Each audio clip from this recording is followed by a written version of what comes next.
Alright guys, in this video, we are going to be looking at some pretty shocking breaking news that just came out yesterday regarding a recent Joe Rogan guest, and examining whether Joe is culpable for some pretty heinous crimes. So, as many of you know, Joe Rogan is immune to BS. Joe explained how he acquired this ability on an episode with Brett Weinstein a couple years ago. My personality that is just immune to bullshit, when bullshit hits me, I'm go, oh, I know what this is. I grew up without a dad, okay? I don't trust people. I think there's a lot of bullshit in the world. You know, I've had people try to do things to me. I've been in dangerous situations. I know people can be sketchy. There's sketchy fucking people out there in the world. And the people that haven't experienced that and don't have that perspective, I can understand why they formed the conclusions that they did, because I could have been them.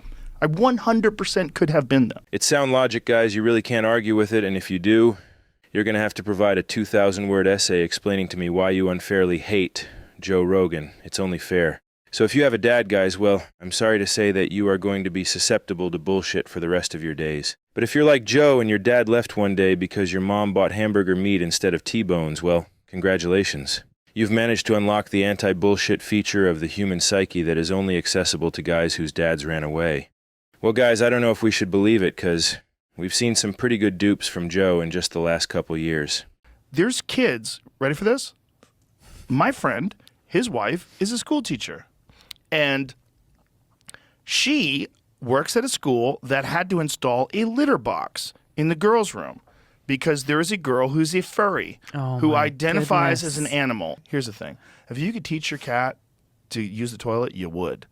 Okay? Yeah. Like, you don't want a box of piss in your house. It's the worst. I've had cats my whole life. It's the worst thing about having cats. You got to clean that box of piss every day. Yeah. Like, it's the greatest thing about dogs. They go outside. Like, you're a fucking human. I mean, this is great material. This should be in his next special if he ever manages to make another one. Haven't heard a good take on cats versus dogs in a while, but that's timeless stuff. And of course, in the good old days, we had the Bondo ape incident. You know, just recently they found a new species of chimpanzee in the Congo. A gigantic chimpanzee that's over 6 feet tall. It's called the Bondo ape, 400 pounds. They kill lions. All right, hold on. No different than any other animal. Allison from Florida is going to challenge you. Allison, go ahead.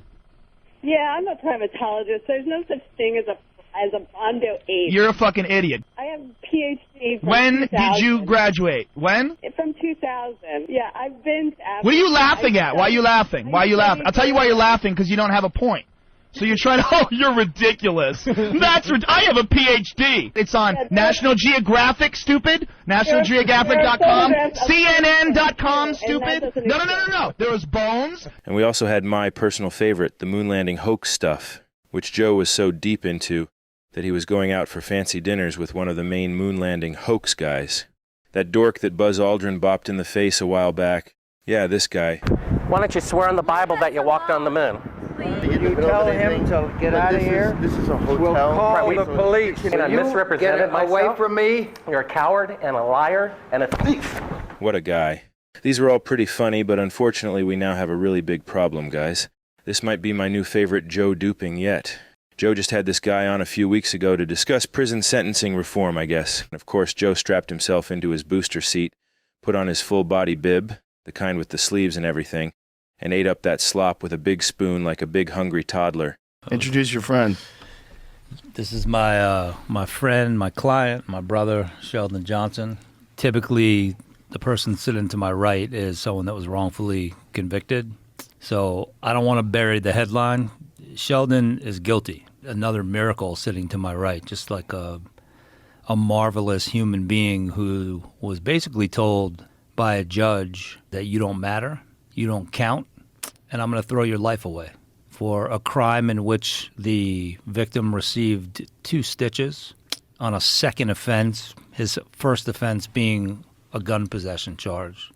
So then this guy starts explaining his crime and what he did. So then I come home and, I need my money. I need my money. It's just me being honest. It's just me being straight. I gave you something, and we had an understanding that you were going to pay me. When I finally located this particular individual, he had his girlfriend with him. And this guy owed me $5,000 for some drugs that I gave him. And when I saw him, he had a bunch of jewelry on. He was with his girlfriend. She had a bunch of jewelry on. And I said, hey, man, where's my money at? And as far as I was concerned, his jury we was even. So I robbed him. And I took his jury. And his girlfriend happened to be there, and unfortunately, she got caught up in the situation. I had a bunch of young guys with me, and they robbed her as well. And he got hit in the head with the gun right here on the side of his head, and he had 2 stitches. And they gave me 25 years for that case. Did you hit him in the head? No. One of the guys that I was with hit him in the head. I know hindsight is 20/20, guys, but that right there is a classic bullshitter's look to the side. This is real basic and obvious stuff. You'd think his BS detector would have activated at some point, but nah. Well, guys, I gotta admit, my dad's a great guy, and we've had a great relationship our entire lives, so I confess that there is no way I am equipped with the bullshit detector. I get arrested for both cases, really for one of them, for the one with the guy and the girl. I told the judge I would take 15 years right now. I acknowledged that I had made some mistakes and I had done some things that were wrong. And I said, I'll take 15 years right now. Something's off here. He refused to accept my plea offer, and I went to trial, and then I ended up getting 50 years. Is it me? 5-0. And So they give you 25 for each case? Is that 25 for each. Watching this, I felt like I was being paranoid because Joe didn't raise any alarms at any point during this interview. But one of the things that's happened through all of our conversations that we've had on the show is it highlights how insanely broken the criminal justice system is and how little oversight there is and how few people are looking at these individual cases, and that you can have one judge who does what they did to you. And no one's looking. No one cares. And the root cause of it is never addressed. The root cause of, I've said it ad nauseum, but I'll say it again. Where the fuck did we come up with $100 and whatever billion to send to Ukraine? Wow. And we don't have any money? How could Ukraine do this? To try to do something? The BS detector was not triggered, and this is creating a big problem. I was just browsing through tonight's news headlines and couldn't believe what I saw. Police make an arrest after a human torso and foot were found inside a building in the Bronx. The suspect has been identified as Sheldon Johnson, a criminal justice activist who previously served time in prison. Well, first of all, this guy said he had turned his life around after spending most of his adult life in prison. Well, now he is accused of shooting a man in the head in the apartment building right here behind me and then dismembering his body. 48-year-old Sheldon Johnson of Harlem is charged with murder and concealment of a human corpse. This is Johnson recently on Joe Rogan's podcast, talking about how he had turned his life around after a life of crime. Well, police say Johnson's life of crime apparently was not over. He is accused of shooting 44-year-old Colin Small in the head in Small's 6th-floor apartment on Summit Avenue and then dismembering his body. I hate to say this, but Joe Rogan is responsible for this. Not entirely, of course, but he told us that he was immune to bullshit. When bullshit hits me, I go, oh, I know what this is. I grew up without a dad. His words, guys. And so, I can only assume his alarms were blaring inside his head during this entire interview, right? Surely Joe, with his power to detect, would be obligated to alert the authorities about this ticking time bomb of a trickster criminal murder man. But he didn't. He didn't say anything, not even a peep. I don't know if you guys remember this, but Joe also told us that he was our scout. He was supposed to be the guy running up ahead and detecting and flagging threats like this so the rest of us could journey safely forward. And remember, these are his words, guys, so if you want to argue against them, realize you are arguing against Joe himself. And please remember to provide that supplementary essay. I'm like a scout, right? Like if you sent me down the trail. You go, hey, I want you to go down the trail and gather up like couple 100 million downloads a month and tell us what's up. Yeah. This is what it's like. And I'm like, hey, there's a cliff. We're running towards a cliff. Stop, everybody stop. We got to hit the fucking brakes. And they're like, you're an anti-vaxxer. And they just fucking keep going. You don't believe in science. Hashtag fuck Joe Rogan. Oh, that's bad. And I'm like, guys, I want us to make it. There's a cliff. Why didn't he tell us about this cliff? Caught, police say, with a head Wow. in his freezer. Some scout, Joe. What would we do without you? Well, that's it, guys. Silence is violence or whatever.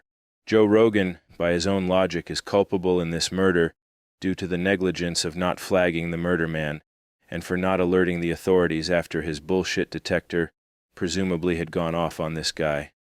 And what's really crazy is that Joe moved to Texas to avoid paying taxes on his big Spotify payout, but the cursed flip side to that decision is that Texas also has the death penalty. Oof. Man, sometimes the decisions we make in life have consequences we could never in our wildest dreams imagine. Well, I guess that's a wrap for Joe, guys. Even with Joe's fake black belt that his friend gave him in exchange for advertising his gym, I don't think he can squirm out of this one. But if you're against the death penalty, the silver lining here is that it's guaranteed the army of Republican Joe fans in Texas would actually get rid of it to save his ass. The cursed flip side to that, however, is that Joe is going to have to become a fundamentalist Christian. So watch out for that, guys. He's going to do it soon. You'll see, I've been calling it for years. Unfortunately, the problem with living in a secular society, a society that has a lot of people that are atheists, that have no belief system at all, they've subscribed to the religion of woke. Oh, cool. As time rolls on, people are going to understand the need to have some sort of divine structure to things. Yeah, it's a fucked up world we live in. We need Jesus. He's almost there, guys. I think for real. Like Jesus, if you're thinking about coming back, right now? Now's a good time. Yeah, pretty soon, yeah. Now's a good time. We're kind of fucked. Well, there's a lot of people that think that might be coming. Well, it might be. Mark of the beast. That might be the aliens. I mean, that might be what all this stuff is. There it is, guys. He's already revealed the way he's going to smoothly pivot right into it, and that's by simply readjusting his classic alien shtick, and his comedy is where the woke meets the wall stuff, into born-again Christianity. Going to be a fun little era in the JRE, and I can't wait. So what do you guys think? Was Joe completely wrong about his BS detector, or is he culpable for this sick crime? It's one or the other, guys. If he's not culpable, that means the detector doesn't work, and maybe never even existed in the first place. And if the detector never existed, what else has he been duped by, guys? Just something to think about. All right, guys, that's it for now. If you want to go down the Joe Rogan origin story rabbit hole, check out my other video, The Rise of the Undertoad, which details the sad, tragic life of Joe Rogan and shows how he's been doomed to end up here since his mom made that big hamburger blunder I mentioned earlier. Like I always say, there's no free will, guys. Realize that if the choice of dinner meat could be the singular event that determines your personality and life trajectory, you gotta wonder what else might seem like minutia at the time, but may in fact be the single biggest event or decision that will ever affect the outcome of your life. Alright guys, do all that stuff with the buttons and go to Patreon, blah blah blah, whatever. Thanks guys, and see you at the next video.